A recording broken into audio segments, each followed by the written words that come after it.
சிறியவனையும் எளியவனையும் நினைக்கிற எங்கள் கர்த்தராகிய இயேசு கிறிஸ்துவின் நாமத்தினால் உங்களுக்கு வாழ்த்துதல்களை கூறுகிறேன். இன்று செப்டம்பர் 23ஆம் தேதி நாம் சிந்திக்கும் ஜீவ வசனம் 113ஆம் சங்கீதம் 7ஆம் வசனம். 113:7. அவர் சிறியவனை புழுதியிலிருந்து தூக்கிவிடுகிறார், எளியவனை குப்பையிலிருந்து உயர்த்துகிறார். இது துதியின் சங்கீதம். கர்த்தர் ஏழை எளியவனை தூக்கிவிடுகிறவர், மிகவும் தாழ்ந்த நிலையில் இருந்தவர்களை உயர்த்துகிறவர். ஆகவே நாம் அவரை துதிக்க வேண்டும். வேதாகமத்தில் அநேக சான்றுகள் இதற்கு நாம் காணலாம்.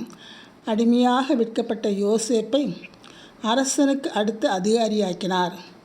உயிர்த்தப்ப ஓடிய மோசேயை மாபெரும் தலைவனாக, தீர்க்கதரிசியாக, விடுதலை வீரனாக மாற்றினார். மோவாபிய பெண்ணாகிய ரூத்தை இஸ்ரவேலின் அரச பரம்பரைக்கும் இயேசுவுக்கும் தாயாக்கினார். கழுதைகளை தேடி சென்ற சவுலை அரசராக்கினார்.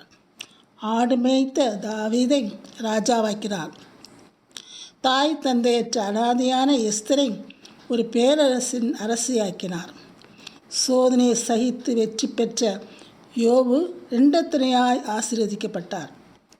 சிறுவயதில் பகைவரால் பிடிக்கப்பட்டு நாடு கடத்தப்பட்ட தானியேல் தேவனுடைய பிரசன்னத்தில் வாழ்ந்து சின்ன தீர்க்கதரிசியாக மாறினார். மீன் பிடிக்கிறவர்கள் என்ன செய்தார் என்றால் அவர்களை சீஷர்களாக மாற்றினார். நம்மையும் தெரிந்து கொண்டிருக்கிறார். நம்மையும் உயர்த்தி அவருடைய ஊழியத்தை செய்ய நம்மை பயன்படுத்துவதற்காக அவர் உயர்த்த வல்லவராய் இருக்கிறார்.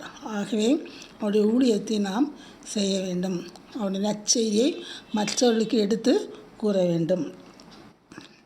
அன்னாள் தான் பொருத்தனை பண்ணின சிலோ ஆலயத்துக்கு சென்று சாமுவேலை கர்த்தருக்கு ஒப்பு கொடுத்தாள். அப்பொழுது அவள் ஜெபித்த போது, சிறியவனை புழுதியிலிருந்து எடுத்து எளியவனை குப்பையிலிருந்து உயர்த்துகிறவர் நம் கர்த்தர் என்று கூறினாள். ஷீஷன் என்றும் நாமத்து நித்தம் இந்த சிறியரில் ஒருவனுக்கு ஒரு கலசம் தண்ணீர் மாத்திரம் குடிக்க கொடுத்தால் தன் பலனை அடையாமற் போக மாட்டான் என்று மெய்யாகவே உங்களுக்கு சொல்கிறேன் என்று இயேசு கூறியிருக்கிறார். இந்த சிறியரில் ஒருவனையும் அற்பமாக எண்ணாதிருங்கள். அவர்களுக்குரிய தேவ தூதர்கள் பரலோகத்தில் பரமபிதாவின் சமூகத்தில் எப்போதும் தரிசிக்கிறார்கள். இந்த சிறியரில் ஒருவனாகிலும் கெட்டுப்போவது பரலோகத்தில் இருக்கிற பிதாவின் சித்தம் அல்ல. கர்த்தர் எளியவனை குப்பையிலிருந்து உயர்த்துகிறவர். எளியவன் என்றைக்கும் மறக்கப்படுவதில்லை. சிறுமியும் எளியமானவனை கொள்ளையிடுகிறவனுடைய கைக்கு தப்புவிப்பார். கர்த்தர் எளியவனின் விண்ணப்பத்தை கேட்பார்.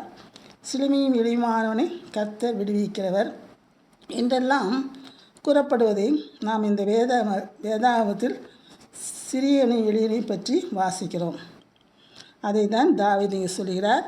சிறியவனை புழுதியிலிருந்து தூக்கி விடுகிறவர் நம் கர்த்தர், எளியவனை குப்பையிலிருந்து உயர்த்துகிறவர் நம் ராஜாதி ராஜாவாகிய கர்த்தர். ஜெபம். ஆம் கர்த்தாவே, நீ சிறியவனை எளியவனை தூக்கி விடுகிறவரப்பா. எளியவனை குப்பையிலிருந்து உயர்த்த வல்லவராக இருக்கிற ராஜா.